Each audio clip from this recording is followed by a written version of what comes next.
G'day guys, how are ya? It's Jeff here at the launch of the BMW R1250R and R1250 RS.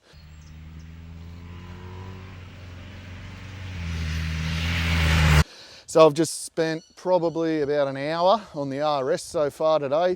I really don't know a lot about these bikes. The technical presentation's tonight and it's my first experience on the shift cam boxer motor.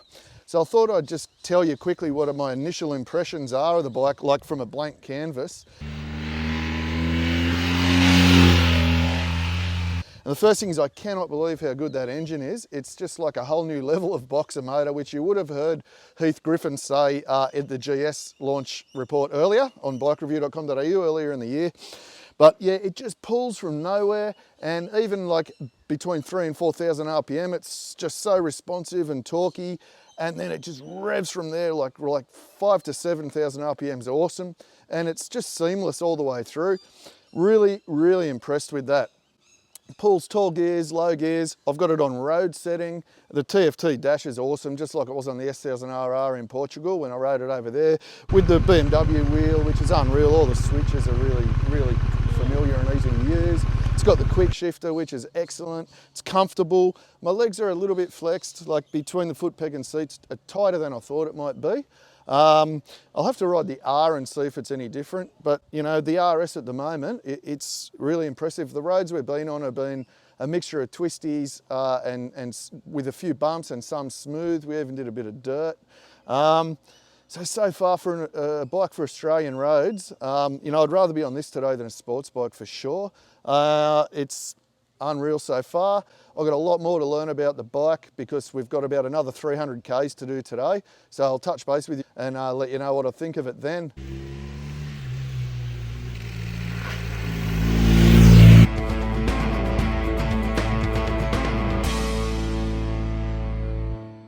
Just stopped for lunch. I've done about 300 Ks, I reckon, so far, maybe 350. And I've really got to know the bike a lot better. I've been mucking around with the settings, with the ride modes. So there's three main ride modes. There's dynamic, there's road, and there's rain. So what I've ended up doing is I've got the ride mode in dynamic for the sharper throttle and the more power. But I've got the suspension, the electronic suspension control. I've got that set to road, but with the rear preload cranked all the way up to the hardest.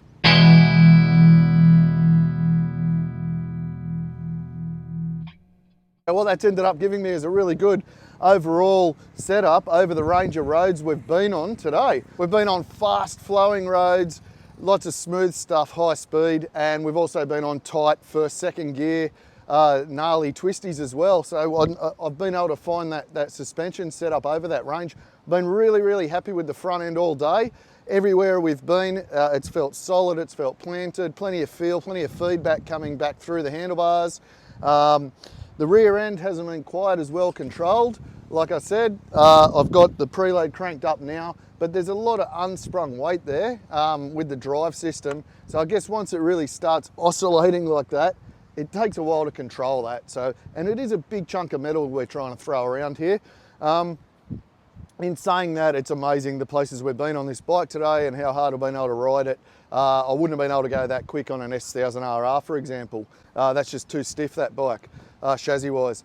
So yeah, so far amazing as a sports tourer and the sporting capabilities. The ground clearance is also really high, which has surprised me with these big cylinders.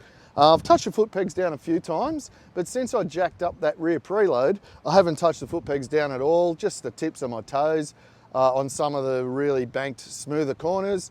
Had a really good run down one of the mountains. It was one of those mountains where you brake really hard, chucking it in, brake, chucking it in, all the way down this giant hill climb, chasing Nigel from BMW.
And the brakes were superb, really good feel from the Brembos, strong initial bite, good modulation once you're there, and like a really solid planted feel, especially since that's a sports touring tyre, that Metzler tyre on the front.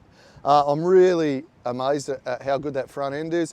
Over some of the sharper bumps, it mightn't have the feel of a sports bike or a sports tyre, but it doesn't let go, it holds itself.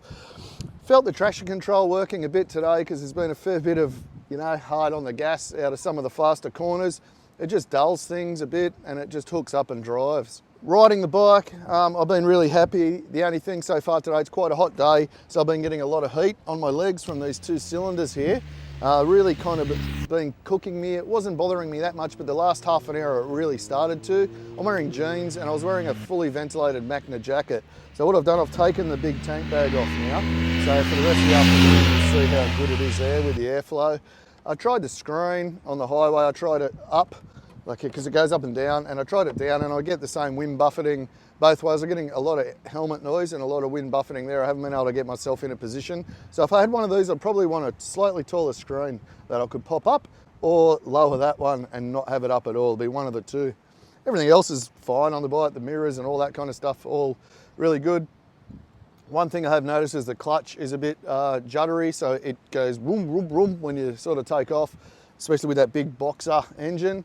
And there's a lot of engine braking which takes time to get used to. So when you're coming into a corner, sort of riding in a sporty manner, if you smash it down the gears and just snap the throttle shut, the back wants to come around. You have to roll the throttle closed a lot of the time just because it's got so much grunt. And in that dynamic node, you can kind of feel the transition of the cams. They say you can't, but I can. There was a period where I was holding it on a steady throttle at about 6 grand and it was hunting around. So I'd say that that's what it was. But overall, just incredible so far. So we've got a lot more to find out. So we'll see how we go after the next ride.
Well guys, that's a wrap from day one on the RS. It's been an awesome day. So we did about 350 Ks. I did come to terms with the rear end eventually, mucking around with the preload.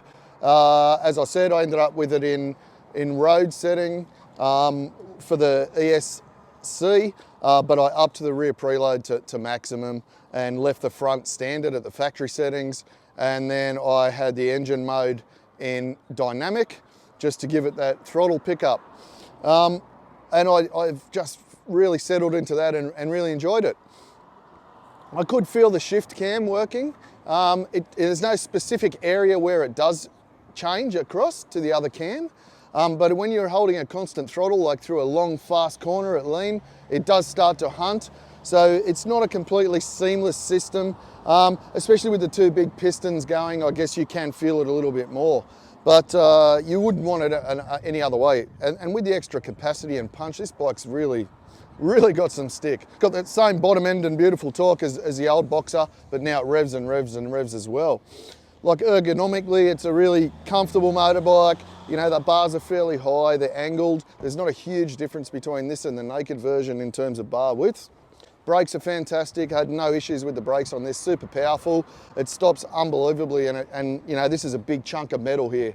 So pulling it up it's impressive. The only issue I really had on this bike versus the naked one, which I'll talk to you about a bit later, is, you know, you get the benefit of the protection of fairing. However, you do get a fair bit of heat. You know, these boxer engines, they get hot.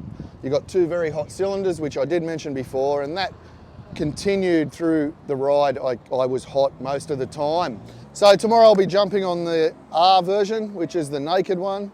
I'm really looking forward to seeing what that's like compared to this. It certainly looks like it's going to be fun.